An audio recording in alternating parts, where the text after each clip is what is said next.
बड़ा इश्क इश्क तू करदा है,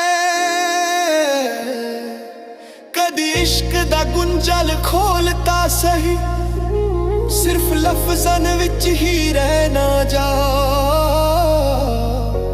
दिल दी गल भी बोलता सही।